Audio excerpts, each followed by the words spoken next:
नमस्कार, बहुत स्वागत है आप सभी का। आप देख रहे हैं सुनो यूपी का मॉर्निंग एडिशन। मैं हूं आपके साथ जया मिश्रा। नमस्कार, मैं हूं स्नेहलता। चलिए सुनो यूपी की शुरुआत करते हैं, जहां खबर है बुंदेलखंड एक्सप्रेसवे से जुड़ी, जिसका जल्द लोकार्पण की तैयारी ऐसी खबर मिल रही है। चल रही है 31 दिसंबर तक एक्सप्रेसवे की एक साइड पर यातायात खोलने की तैयारी चल रही है, जबकि दोनों साइड अगले साल 30 अप्रैल तक शुरू हो जाएंगे। मुख्य सचिव आर.के. तिवारी ने अधिकारियों को निर्देश दे दिए हैं, गोरखपुर लिंक एक्सप्रेसवे के निर्माण में तेजी लाई जाए, ये निर्देश है। कहा यह भी जा रहा है कि इसका एक साइड जून 2022 तक खोलने का टारगेट रखा जाए। तो मुख्य सचिव आर.के. तिवारी ने अधिकारियों को निर्देशित भी कर दिया है।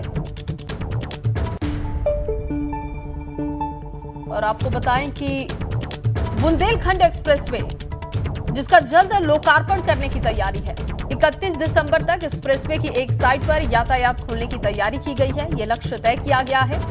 और बुंदेलखंड एक्सप्रेसवे पर दोनों साइड 30 अप्रैल तक यातायात शुरू करने का प्लान है।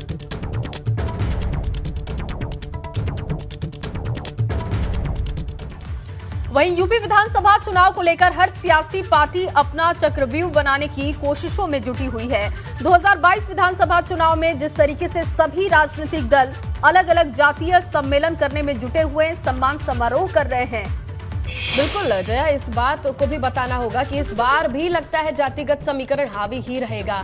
जातियों को साधने के साथ अब बसपा ने एक और कदम आगे बढ़ा दिया है। बसपा आज से प्रदेश की सभी सुरक्षित सीटों पर सम्मेलन शुरू करने जा रही है। और बताएं आपको कि प्रदेश के सभी 18 मंडलों में बसपा मंडल स्तरीय सम्मेलन करेगी, जिसकी शुरुआत आज से बसपा महासचिव सतीश चंद्र मिश्रा सहारनपुर की रामपुर मनिहारन सुरक्षित सीट से करने वाले हैं। और यहां सतीश चंद्र मिश्रा बसपा कार्यकर्ताओं को संबोधित भी करेंगे। और बसपा का ये सम्मेलन मंडल स्तर का होगा। प्रदेश में कुल 18 मंडल हैं, जिसमें 86 विधानसभा सीटें जो हैं वो सुरक्षित हैं।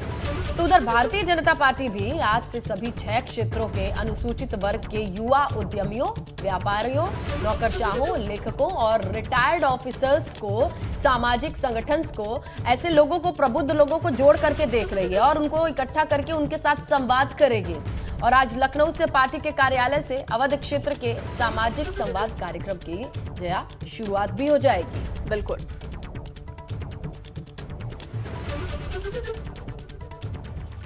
और चलिए इसी पर ज्यादा जानकारी के साथ शैलेश मेरे सहयोगी मौजूद हैं, सीधे उन्हीं का रुख करेंगे। शैलेश, क्योंकि लगातार हम देख रहे हैं कि जातीय समीकरण को साधने की कोशिश की जा रही है और इसी कड़ी में बसपा का कार्यक्रम होने जा रहा है। दूसरी तरफ बीजेपी की तरफ से भी प्रबुद्ध लोगों को साधने की कोशिश की जा रही है और सामाजिक संवाद का कार्यक्रम तय किया गया है बीजेपी की तरफ से। मकसद इसका क्या है, क्या पूरा कार्यक्रम रहेगा, कौन कौन शामिल होगा, विस्तार से जानकारी दीजिए। देखिए, जैसा अभी आपने जिक्र किया, 86 जो सीटें हैं वो सुरक्षित है, 84 इसमें एससी की हैं और 2 जो हैं वो एसटी के लिए है। अगर हम सबसे पहले देखिए बसपा की बात करते हैं, तो बसपा सुप्रीमो मायावती जो है, कहीं ना कहीं ये लगता है कि अगर इन 86 सीटों पर समीकरण को साध लिया जाए और यहाँ पर जो दलित वोट बैंक है, मुस्लिम वोट बैंक है, उनको साधने के साथ अगर कुछ वोट ब्राह्मण समाज का भी मिल जाता है, तो वहाँ पर आने वाले चुनाव में बात बन सकती है। यही वजह है कि उन्होंने जो इसकी जिम्मेदारी दी है इन सुरक्षित सीटों को लेकर, वो दी है अपनी पार्टी के जो राष्ट्रीय महासचिव हैं, राज्यसभा सांसद हैं सतीश चंद्र मिश्र उनको, क्योंकि वो एक देखिए ब्राह्मण चेहरा भी है, पार्टी का बड़ा फेस है, नेक्स्ट टू मायावती आप कह सकते हैं। और उसके बाद पार्टी का ब्राह्मण चेहरा, यानी एक तीर से 2 निशाने, सुरक्षित सीटों पर उनको भेजा जा रहा है। और आज से उनका ये कार्यक्रम शुरू होगा। रामपुर मनिहारन सीट से इसकी शुरुआत होगी और 13 तारीख तक जो भी इतनी सीटें इस तरह की हैं उनको कवर करने का पहले चरण के लिए अगर हम बात करते हैं तो लक्ष्य रखा गया है। और इसके तहत वहां पर लोगों से संवाद किया जाएगा। जो दलित वोटर है, मुस्लिम वोटर है, उनके ऊपर खास तौर से फोकस रहेगा। अभी कुछ दिन पहले ही यहाँ पर अगर बात करें तो मायावती ने अपने कार्यालय में, लखनऊ स्थित मुख्य कार्यालय में, उन्होंने इन क्षेत्रों के, इन सीटों के जो प्रभारी है उनके साथ एक बैठक भी की थी। उनको भी निर्देश दिए गए थे कि किस रणनीति के तहत वहां पर उनको काम करना है। और आज से मैदान में उतरेंगे खुद सतीश चंद्र मिश्र। वही अगर बात करते हैं बाकी दलों की, तो सिर्फ देखिए बसपा नहीं है जो इस बात पर ध्यान दे रही है कि अनुसूचित जाति का जो वोट है, जो अनुसूचित इस तरह की जो आरक्षित सीटें हैं उन पर निशाना साधने के लिए, बल्कि जो बाकी दल है उनकी निगाह निगाह भी लगी है और इसी कड़ी में देखिए भाजपा भी अपना सम्मेलन शुरू कर रही है।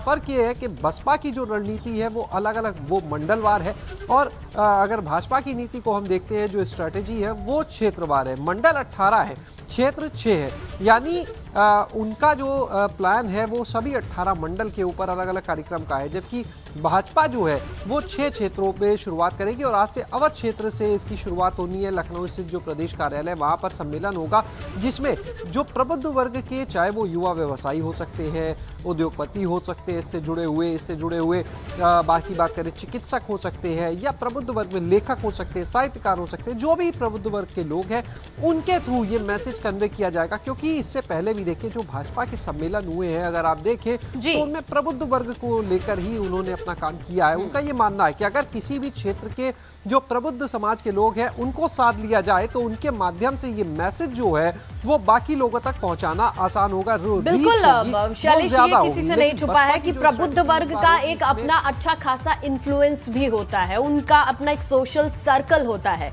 तो क्या उनसे बात करना एक बड़े ग्रुप को टारगेट करना है?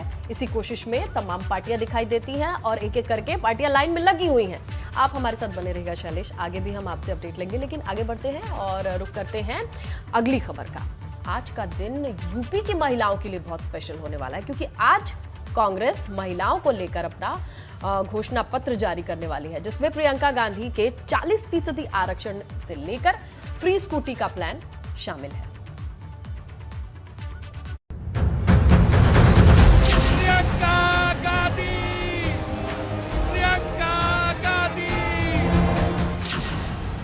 यूपी फतेह का प्लान, प्रियंका करेंगी घोषणा पत्र का ऐलान। एक अलग से महिला का घोषणा पत्र बनाया है, जिसमें हम महिलाओं के लिए जो हम करना चाहते हैं।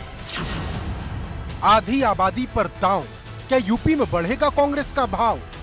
बदलाव की आती है जिसका नाम, बदलाव की आती है जिसका नाम। यूपी की चुनावी लड़ाई भले ही भाजपा बनाम सपा के बीच दिख रही हो, लेकिन प्रियंका गांधी की कोशिश हाथ को मजबूत कर इसे त्रिकोणीय बनाने की है, क्योंकि 32 साल का सूखा खत्म करने की जिम्मेदारी प्रियंका ने अपने कंधों पर उठाई है और इसे पूरा करने के लिए प्रियंका बुधवार को एक बड़ा दांव चलने जा रही है। क्योंकि जहां भाजपा और सपा अपने सहयोगियों के साथ सीट बंटवारे का फॉर्मूला तैयार नहीं कर पाए हैं, वहीं प्रियंका गांधी यूपी में अपना पहला घोषणा पत्र जारी करने वाली हैं।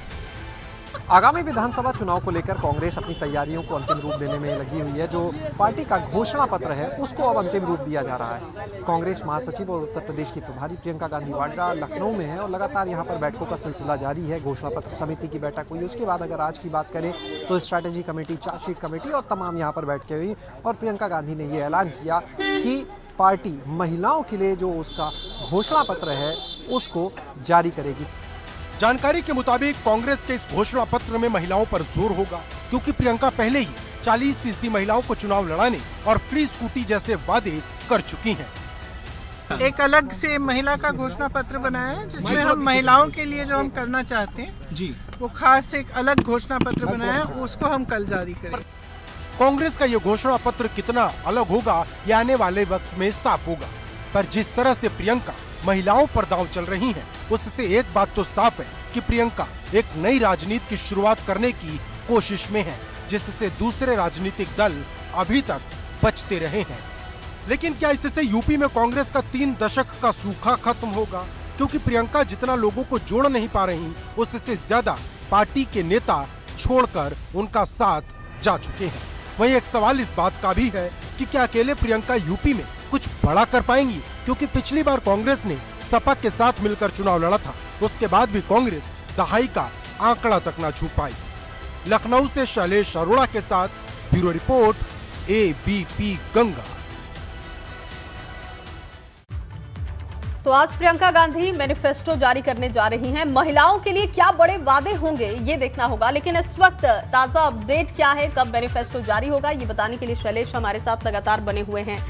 शैलेश, क्योंकि महिलाओं को लुभाने के लिए प्रियंका गांधी ने पहले ही एक बड़ा दांव खेला 40% टिकट को लेकर, और अब मैनिफेस्टो जो महिलाओं के लिए बहुत ही कहें कि प्रमुख होगा, या ये कहें कि महिलाओं के जितने भी समस्याओं का जिक्र प्रियंका गांधी ने किया है, उसके समाधान को लेकर मैनिफेस्टो में बात करेंगे। कितने बजे ये मैनिफेस्टो जारी होने वाला है और उत्तर प्रदेश के लिहाज से महिलाओं के लिए क्या बड़े वादे इस मैनिफेस्टो में हो सकते हैं?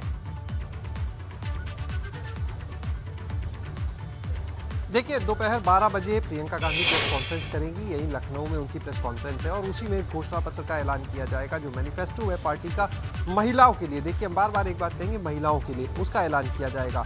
इसके बाद में प्रदेश के लिए एक समग्र घोषणा पत्र भी तैयार किया गया, उसका ऐलान कुछ समय के बाद किया जाएगा। हालांकि सूत्रों की माने तैयार वो भी हो चुका है। अगर एक लाइन में इस पूरी स्ट्रेटेजी को समझे हम कांग्रेस की, तो वो ये कही जा सकती है, आधी आबादी पर पूरी नजर। ये समझने के लिए काफ़ी है। बहरहाल तस्वीरें दिखाते हैं, कांग्रेस कार्यालय पूरी तरह से तैयार हो चुका है अब, और यहाँ पर आप देख सकते हैं सामने 8 फिलहाल वो प्रतिज्ञाएं हैं जो प्रियंका गांधी, जिनका ऐलान पहले ही अलग अलग कार्यक्रमों में कर चुकी हैं और इनका ऐलान एक साथ नहीं हुआ था। देखिए, प्रियंका गांधी ने तमाम प्रतिज्ञा रैलियां निकाली और जब ये प्रतिज्ञा रैलियां निकलनी शुरू हुई तो जहाँ जहाँ प्रियंका गांधी गई वहाँ पर कुछ न कुछ नया उन्होंने ऐलान किया, जिसमें सबसे पहला जो उनका ऐलान था वो यही था, टिकटों में महिलाओं को 40% सीटों पर मौका दिया जाएगा। और उन्होंने कहा था कि कांग्रेस जो प्रतिज्ञा ले रही है, जो वादा कर रही है, वो सिर्फ ऐसा नहीं है कि जब सरकार बनेगी तब, क्योंकि सीटें जो होंगी वो तो चुनाव के पहले की प्रक्रिया है, यानी सरकार आने से पहले की बात है। उन्होंने कहा कि ये हम बताना चाहते हैं, जो कहा जा रहा है वो होगा। और उसके बाद तमाम जो और योजनाएं हैं, चाहे महिलाओं के लिए फ्री बस यात्रा की बात हो, वृद्धा विधवा पेंशन की बात हो, आंगनबाड़ी आशा बहुओं को 10,000 रुपये मानदेय की बात हो, तमाम ऐसी चीज़ें। छात्राओं को सबसे बड़ा जो उन्होंने बात कही थी वो थी छात्राओं को स्मार्टफोन और स्कूटी देने की, और वो स्कूटी जो एक सिंबॉलिक तौर पर यहाँ पर लगी हुई भी देखी जा सकती है। आज की जो प्रेस कॉन्फ्रेंस है, घोषणा पत्र जो जारी होना है उससे पहले, और यहाँ पर आप देखिए स्कूटी लगी है पिंक कलर की, जिस पर लिखा है लड़की हूँ लड़ सकती हूँ, वो नारा जो प्रियंका गांधी ने दिया था। और इस समय पूरे प्रदेश कार्यालय में अगर हम देखते हैं तो हर तरफ यही स्लोगन नजर आ रहा है, प्रियंका गांधी के कटआउट नजर आ रहे हैं और जो ये गेट बना इस पर लिखा है शक्ति विधान महिला घोषणा पत्र। आज जिसका ऐलान होगा उसके आगे हम वचन निभाएंगे। तो लगातार देखिए, उन्होंने जब नारा दिया लड़की हूँ लड़ सकती हूँ, अपनी प्रतिज्ञाओं का ऐलान किया, तो यही कहा कि हम वचन निभाएंगे, यानी जो कहा है अगर मौका मिला तो उसको पूरा भी करेंगे। अंदर चलते हैं, सामने वो हॉल है, देखिए तैयार हो गया, उसकी भी तस्वीरें दिखाते हैं जहां पर आज प्रेस कॉन्फ्रेंस होंगी, प्रियंका गांधी ऐलान करेंगी। उस हॉल को भी पूरी तरह से तैयार कर लिया गया है और यहाँ पर देखिए पार्टी के जो प्रदेश के अधिकारी हैं वो भी यहाँ पर हैं। आप देख सकते हैं इस समय प्रदेश महासचिव श्री पांडे जी यहाँ आ चुके हैं और ये देखिए प्रेस कॉन्फ्रेंस के लिए हॉल पूरी तरह तैयार, पीछे LED स्क्रीन लगाई गई है। और पिछले लंबे समय में अगर हम देखें, प्रियंका गांधी की प्रेस कॉन्फ्रेंस यहाँ पर हुई है, लेकिन इस हॉल को हमने इस तरह से तैयार एक अरसे के बाद देखा है। शायद जब से हॉल इस नए स्वरूप में आया है तब से इस तरह से सजा सवरा हमने इसे कभी नहीं देखा। यहाँ पर ऐलान अब देखते हैं इसका असर कितना होगा शैलेश। और एक तरफ अलग स्ट्रैटेजी दिखाई दे रही है इस वक्त हमें कांग्रेस की, इसका असर कितना होगा आने वाले वक्त पे पता चलेगा, लेकिन फिलहाल तो मैनिफेस्टो पे नजर रहेगी। जानकारी के लिए शुक्रिया शैलेश। और शैलेश लगातार नजर रख रहे हैं और जैसे ही कोई अपडेट आएगा दर्शकों तक हम जरूर पहुंचाएंगे। बिल्कुल, आगे बढ़ते हैं जया। और अब बात किसानों के आंदोलन की कर लेते हैं। कृषि कानूनों को खारिज करने के बाद दिल्ली की सीमाओं पर चल रहे आंदोलन के खत्म किए जाने पर अभी तक सरकार और किसानों के बीच कोई सहमति नहीं बन सकी है। क्योंकि देखिए ना, मंगलवार को सिंघू बॉर्डर पर संयुक्त किसान मोर्चा की बैठक भी हुई, लेकिन कोई फैसला नहीं आया। अब बुधवार यानी आज 2 बजे फिर से संयुक्त किसान मोर्चा को बुलाया गया है। आइए बैठक कीजिए और भविष्य क्या होगा आंदोलन का, इसे लेकर फैसला होगा ये माना जा रहा है। बिल्कुल, और माना ये भी जा रहा है कि किसानों का एक बड़ा गुट आंदोलन खत्म करने के मूड में है, लेकिन कुछ किसान नेता अभी चुनाव तक इस आंदोलन को आगे ले जाना चाहते हैं और इसीलिए मंगलवार को हुई मीटिंग में आपसी सहमति नहीं बन पाई थी। बिल्कुल, और उम्मीद ये की जा रही है कि अगर आज बैठक होती है तो किसान आंदोलन को खत्म करने पर ही फैसला होगा, क्योंकि केंद्र सरकार भी MSP पर कमेटी गठित करने वाले वादे पर चलने के लिए तैयार है। जो मुकदमे दर्ज हुए थे उन्हें भी वो वापस लेना चाहती है और ले भी चुकी है।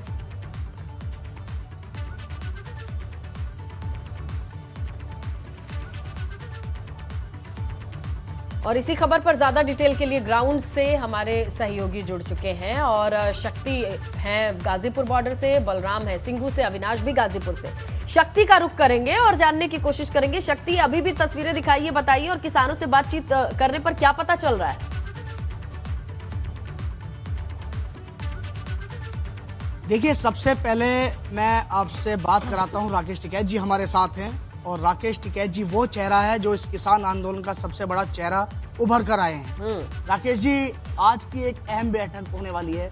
उस मीटिंग में आज क्या रहने वाला बताया जा रहा कि आज कोई ऐसा फैसला होगा कि जिसके बाद किसान शायद घर वापस चले जाएं। इस आंदोलन पे अब क्या रहने वाला, कुछ आप जरा प्रकाश डालें। देखो, जो उनको कल सरकार को क्वेश्चन भेजे हैं हमने, वो उसके आधार पर होगा। वे क्या क्वेश्चन, उसका जवाब देते हैं, और जो एसकेएम है वो अपना फैसला लेगी फिर कि उनको क्या करना। लेकिन हमें यह है कि जब तक मुकदमों पे स्पष्ट उत्तर उनका नहीं आता, कि जो आपस में सहमति नहीं बन पा रही, वो मुकदमे वाला एक बड़ा मामला है। सरकार कहती है कि आप चले जाओ, मुकदमे फिर वापसी होंगे, उसकी जिम्मेदारी किसकी होगी, कौन उसका गारंटर होगा, तो ये एक बड़ा सवाल है। राकेश जी, बात मुकदमों पर अगर अटक रही है तो बताया जा रहा कुछ टेक्निकल, कुछ ऐसे मुकदमे भी हैं जो गंभीर धाराओं में हैं, जैसे 302 के भी मुकदमे हैं इसमें, तो वो मुकदमे तो वापसी हो नहीं सकते। हालांकि सरकार ने इस बात पर सहमति जरूर जताई है कि जो अन्य मुकदमे हैं, रोड जाम के मुकदमे हो या किसी रेल रोको उसके तहत मुकदमे किए गए हों, वो सभी मुकदमे वापस हो जाएंगे। तो ये आप भी जानते हैं कि जो गंभीर धाराओं के जो मुकदमे वापस नहीं होते थे। सब जाने, ये देश का किसान सब जाने, ये बैठ के बातचीत होती है, हम रोज फैसले ही करते हैं। बहुत सी चीजें हैं वे फैसलों में लिखत पढ़त में नहीं आते। जो इस तरह के मामले हो जो कोर्ट में होता है, तो कोर्ट में जो मुकदमे चल रहे हैं वे लिखत पढ़त में नहीं आएंगे, वे आपसी जबान के उससे सहमति एक बनती है। सब होता है देश में, कौन सी चीज नहीं होती, सब हो, लेकिन वो बैठ के बातचीत में होता है। वो ना लिखत में आएंगे, ना वो प्रेस में बोलने जाएंगे, ना वो जबान से बोलने जाएंगे, वो एक मौन सहमति उस पर होती है। जी, आज की मीटिंग किस समय है और क्या आप उस मीटिंग में सम्मिलित होंगे और क्या निष्कर्ष निकल सकता है उस मीटिंग में? जाएंगे, 2 बजे से मीटिंग है, हम उसमें जाएंगे मीटिंग में, और निष्कर्ष क्या निकलेगा वो तो मीटिंग से पहले कुछ नहीं बताते, क्योंकि बिल्कुल सब लोग आपसी सहमति से ही कोई निर्णय लेते हैं। चलिए, आपसी सहमति की बात चल रही है, लेकिन अब देखिए सरकार की तरफ से भी तो कुछ ना कुछ रणनीति तैयार होगी। इसकी जानकारी हमारे सहयोगी अविनाश रखते हैं, दिल्ली से वो जानकारी रखते हैं और उनसे हम जानने की कोशिश करेंगे। अविनाश, ये बताइए, किसानों के दिल की बात तो हम बार बार देख रहे, दिखा रहे हैं, सरकार की तरफ से क्या चल रहा है? देखिए, इसने लता अगर बात करें तो पिछले 20 सालों में जैसे प्रधानमंत्री नरेंद्र मोदी संवैधानिक पद पर बैठे हैं, चाहे वो गुजरात के मुख्यमंत्री रहे हो, चाहे वो प्रधानमंत्री के रूप में हो, पहला उन्होंने अपना फैसला कोई वापस लिया है तो तीनों नए कृषि कानून को ही लिया है। किसानों के हित में केंद्र की सरकार लगातार कार्य कर रही है। जो किसानों ने अपने प्रस्ताव भेजे हैं उन प्रस्तावों पर केंद्र सरकार चर्चा कर रही है, और केंद्र सरकार इसके लिए तैयार है कि जो मुकदमे हैं किसानों के, जो अन्य तमाम सारे मांगे हैं, इसके लिए एक कमेटी रिफॉर्म की जाएगी और जो संगीन मुकदमे नहीं है उसको वापस ले लिया जाएगा। जिसमें अगर संगीन धाराएं हैं तो वो कोर्ट से ही वापस होते हैं, कोर्ट जो उस पर डिसीजन लेगी उस पर फिर कोर्ट का निर्णय रहेगा। जहां तक बात रही एमएसपी की गारंटी को लेकर, तो उस पर एक कमेटी बनाने के लिए केंद्र सरकार लगातार विचार कर रही है, जिसमें केंद्र सरकार के भी नुमाइंदे होंगे और संयुक्त किसान मोर्चा के भी कुछ नुमाइंदों को रखा जाएगा, जिससे कि आगे इस पर विचार किया जा सके कि किस तरीके से इसका मार्ग बनाया जाए, किस तरीके से किसानों की बेहतरी के लिए उनको एमएसपी मुहैया कराई जा सके। तो इसके लिए केंद्र सरकार पूरी तरीके से प्रतिबद्ध है। जो किसानों ने अपना खत भेजा है उसका केंद्र सरकार आज जवाब दे देगी। केंद्र सरकार कमेटी रिफॉर्म करने के लिए तैयार है, जिसमें सरकार के भी प्रतिनिधि होंगे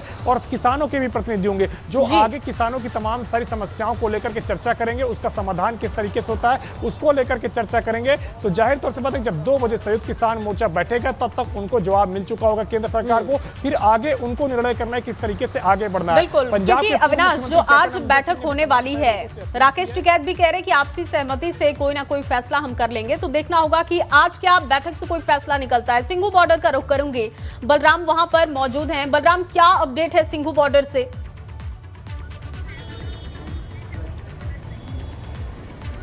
देखिए जय, अगर हम सिंधु बॉर्डर की बात करें तो यहां पर 2 बजे संयुक्त किसान मोर्चे की बैठक शुरू होगी, और फिलहाल अभी की अगर हम बात करें तो यहां पर हरियाणा के जो जत्थे हैं वो बैठकर बातचीत कर रहे हैं और अपना मसौदा तैयार कर रहे हैं कि आखिरकार संयुक्त किसान मोर्चे के सामने वो हरियाणा की किस तरीके से समस्याओं को रखेंगे। हम आपको तस्वीरों के माध्यम से दिखाने की कोशिश करेंगे कि आप देख सकते हैं ये हरियाणा के जत्थे हैं जो बैठ करके अपना मसौदा तैयार कर रहे हैं कि जब 2 बजे संयुक्त किसान मोर्चे की बैठक शुरू होगी तो उस वक्त हरियाणा के जो किसान हैं वो अपना पक्ष कैसे रखेंगे, उनकी क्या क्या समस्याएं होंगी, उन समस्याओं का निदान कैसे होगा, ये मुद्दे रखे जाएंगे। और इसी तरीके से चाहे वो हरियाणा हो, पंजाब हो या फिर उत्तर प्रदेश हो, राजस्थान हो, जो भी प्रांत के किसान हैं वो अपनी बैठक करके अपना मसौदा तैयार कर रहे हैं, क्योंकि माना जा रहा है कि आज जो संयुक्त किसान मोर्चे की बैठक होगी वो अहम बैठक होगी और इसमें किसानों के आंदोलन की क्या रूपरेखा होगी वो तय होगी। अगर हम बात करें तो जो 5 सदस्यीय कमेटी संयुक्त किसान मोर्चे ने बनाई थी सरकार से बातचीत करने के लिए, वो कमेटी भी आज अपने जवाब को इस संयुक्त किसान मोर्चे की बैठक में रखेगी।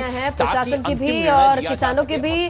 बलराम, अविनाश और शक्ति, आप तीनों का बहुत शुक्रिया। और सीएम योगी आज पश्चिमी यूपी में रहेंगे और उनके मथुरा और शाहजहांपुर में अलग अलग कार्यक्रम भी हैं जिनमें वो शिरकत करेंगे, जनसभाओं को संबोधित करेंगे। वो मथुरा की मांझ विधानसभा सीट का दौरा करेंगे। और आपको बताएं, सीएम बनने के बाद ये पहली बार ऐसा होगा कि मांझ पहुंचेंगे। सीएम जनसभा को भी संबोधित करेंगे। 2017 में ऐसा हुआ था जब वो गए थे मांझ।